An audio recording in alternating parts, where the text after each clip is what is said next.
released, and we've got a great matchup.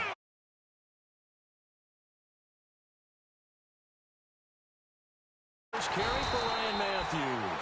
And he's going to lose yardage here. Back to his own 18. It's a loss of 4 there, bringing up second down.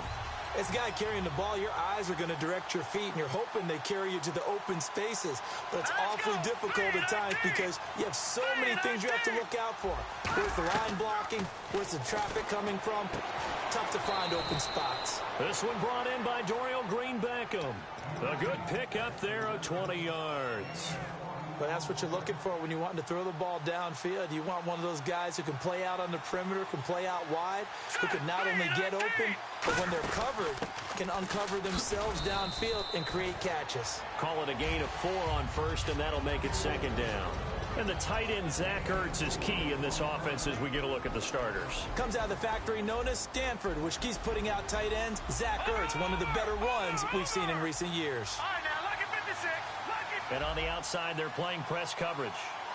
Here we go now. Now Wentz throwing on second down. Got a man, and he hits him in stride. And he'll be taken down, but not before he gets into enemy territory. I know exactly what's going to be said about that play from the defensive perspective. What's that? That's why I tell all you guys we need more than one tackler to the ball. He broke the first tackle. Luckily enough, there were more people there to get him down.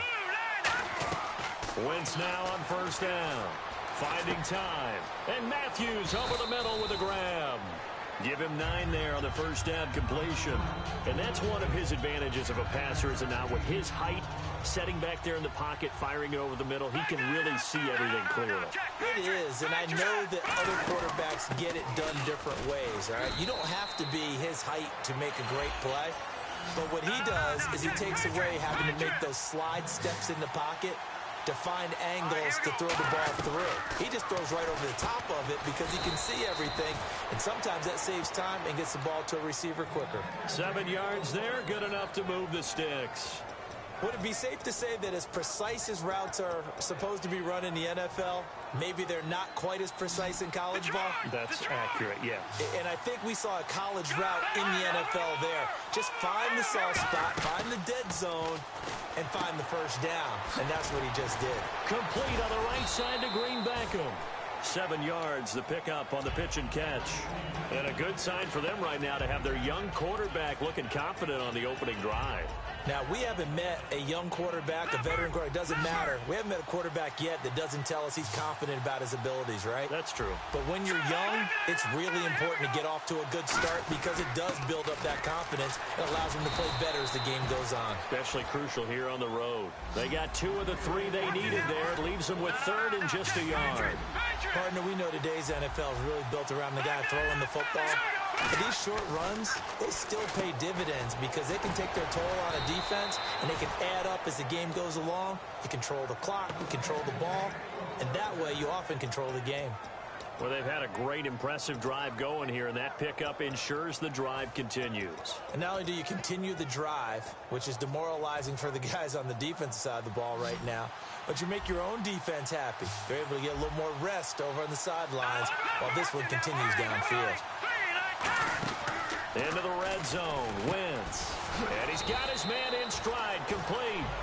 Give him a couple on the catch. It's 2nd and 8. And so far, a very nice, methodical opening drive. This has the feel of a scripted drive that they rehearsed perfectly all week long, and now they're executing it on game day. Script looks good so far. On second down, Ryan Matthews. And he is into the end zone. Touchdown, Philadelphia. Ryan Matthews, a 12-yard touchdown run. And the Eagles drive right down the field and score on the opening drive.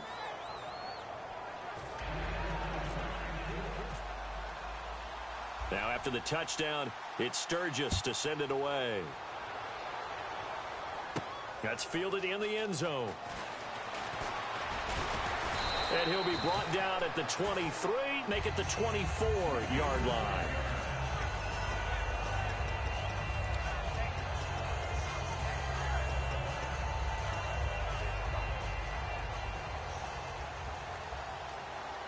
Bryant, the lone receiver, left. Here we go. Let go. Prescott on first down. Drops it underneath to Elliott. And they'll take him down at the 31-yard line. Give him 6 on the play, and it'll be a second down. I know most of the time when the ball's in the air, you're thinking wide receiver, tight end, but running backs, they can be a big part of any passing offense nowadays. He's got the connection to Cole Beasley. And he'll bring it up here to right at the 40-yard line. Sitting alongside Charles Davis, I'm Brandon Gaudin, as it is Cowboy football to begin quarter number 2. And they've got it here with a first down.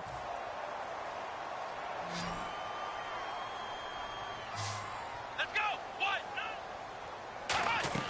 On first and 10, Prescott going right side. He has Witten. A loss of a full 3 yards, and now it's second down. A pass for negative yardage, obviously no good. Maybe he shouldn't have thrown it, or maybe he shouldn't have caught it. I think we were seeing it at the same time, weren't we? Maybe you let that one go, right? Because you can see the lost yardage about to develop. But that goes against every instinct of a receiver. They're taught to catch everything. So it's really hard to be mad at him and yell at him for trying to make that play.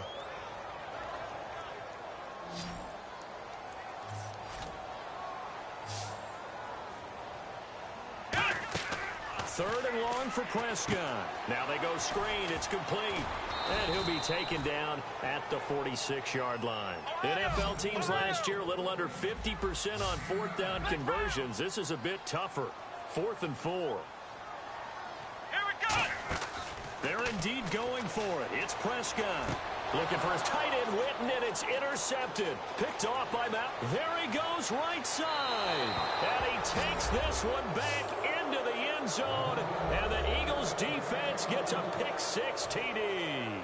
So they go on fourth down. Not only do they not get it, it turns into 6 points the other way. Disastrous. And many people think you should just go ahead and knock it down in that situation. Turn it over for the offense. But I had a defensive coordinator recently tell me, we see that as a passive play. We don't do that anymore. We want the ball in our hands, and we want to head the other way. Probably also instinct a lot of times. If you see a lot of green grass ahead of you, go ahead and grab it. It's the exact right play to do. That's knowing when to break the rules and when to make a play that maybe you hadn't been taught. And now here come the Cowboys.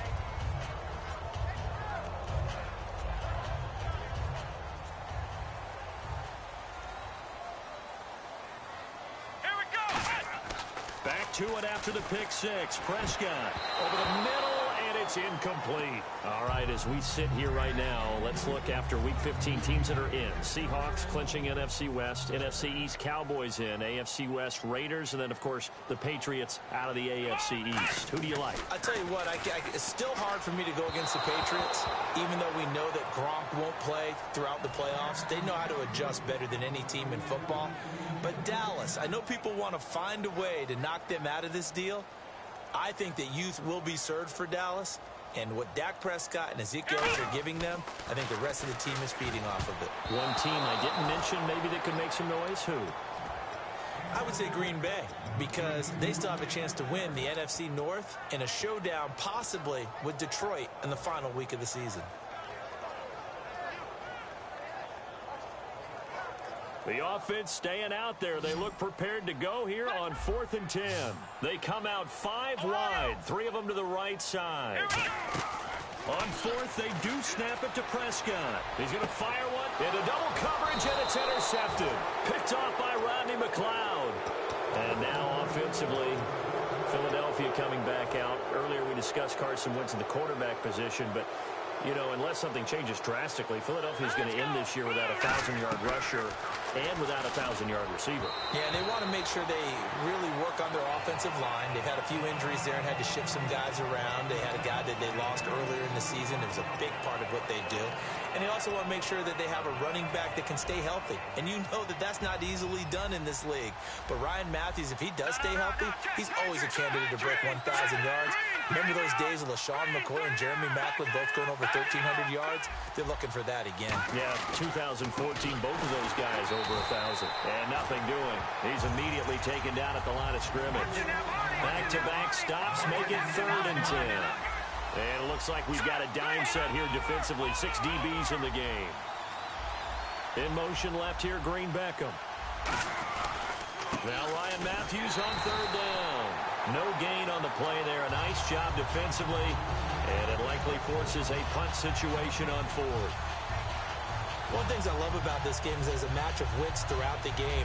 Who's going to get the advantage? Who's going to catch someone off guard? I feel like the offense thought they might catch the defense off balance with that play call, but unfortunately, that didn't work for them.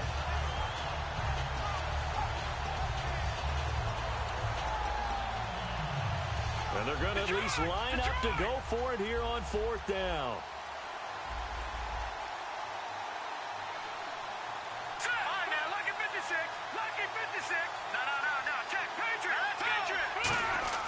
Here we go on 4th down with Wentz. And this is incomplete. A surprising move to go for it. Predictably, at least somewhat predictably, it doesn't pay off. And Dallas, they'll take over in terrific field position. Let's go. Trying to shake off the interception. He'll look to throw. And Beasley with it over the middle. The completion good for 3, and it's 2nd down. Never make the mistake that the slot receivers, especially the little guys like we're watching here, are just quicker than fast. A lot of them combine quickness and speed, and they catch a lot of footballs, as we just saw there. And his throw's going to be incomplete. He was looking for Terrence Williams that time. And now it's 3rd down. I think that's a big-time play there because the slant route is really hard to cover because the timing is so quick. But able to see it, diagnose it, and get to the football, that's why he was able to bat it away. On 3rd down, it's Prescott. Quick hitter here, it's complete. 2 yards is all they'll get on the completion. It's 4th down.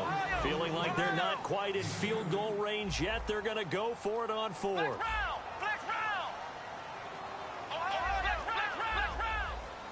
They come up in an empty set. 4 wide receivers, 1 tight end.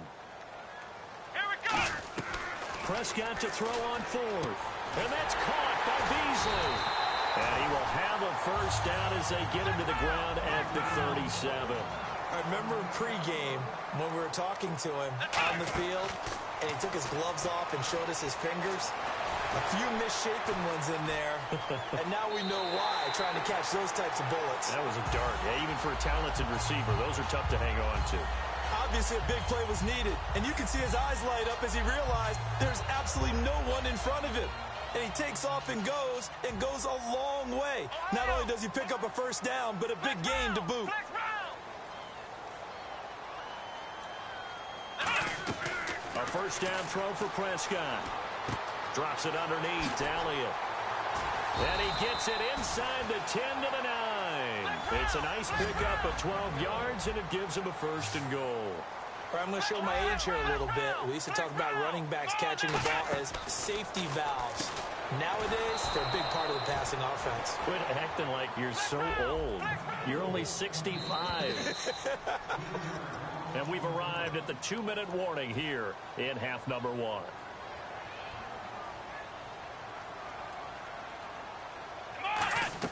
Prescott now on 2nd down. This will be caught at about the 5.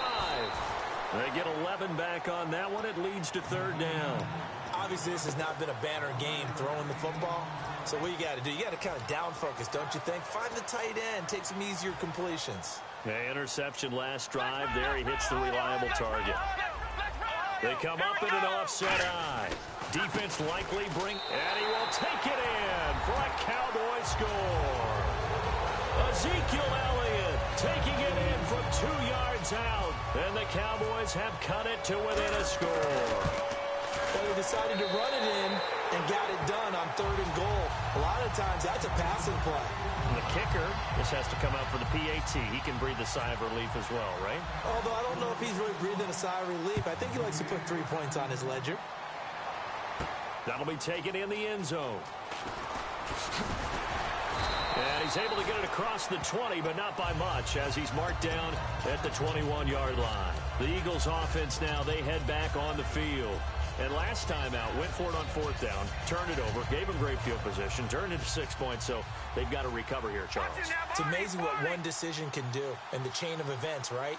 The decision to go for it on 4th down, Caused all of that. it caused every bit of it, but it showed confidence. Hey, I've got confidence in you guys. Go pick it up for them. Didn't happen. Also showed confidence in the defense. They didn't pick up their end of the bargain, so now they've got to come back out and start over and rebuild that confidence. That looked like a pretty good route combination there because you've got to find a way to clear the guy running the drag, because when you do, you just put the ball on him and then let him run. He's got some space. And he went backwards. He'll be down at the 30. It's a loss of 2 there, bringing up second down. And they're going to speed things up here. Boy, it wasn't that long ago that the guy playing that spot was an outside linebacker type of a guy. Now, as a defensive end, how about the speed that he used to get into the backfield and make the play? As tight ends go, he might not provide the super flashy plays very often, but he's pretty reliable. Usually an excellent target and normally catches what's thrown to him, but he didn't on that play. I spy a couple of extra defensive backs on the field for Dallas. Cowboys in the dime on 3rd. And this is going to be incomplete. He was trying to get that one to Darren Sproles. And it's 4th down. I remember growing up playing basketball. My coaches always talked about communicating on defense, making sure you talk on defense, know where your screens are, know where the cuts are coming from, who has who. Well, guess what? It's the same thing in football. Even though there's more noise out there, you can hear all the screams of screen, screen. This defense, the bench, everyone. And he can't get rid of it. He's taken down. Jamarcus Lawrence in there to drop him, and it'll be a loss of about 8. And now Dallas gets set to take the field. And that last drive was very, very balanced, pretty methodical. You think they go that route again? I'm always of the school that until they stop me from doing something,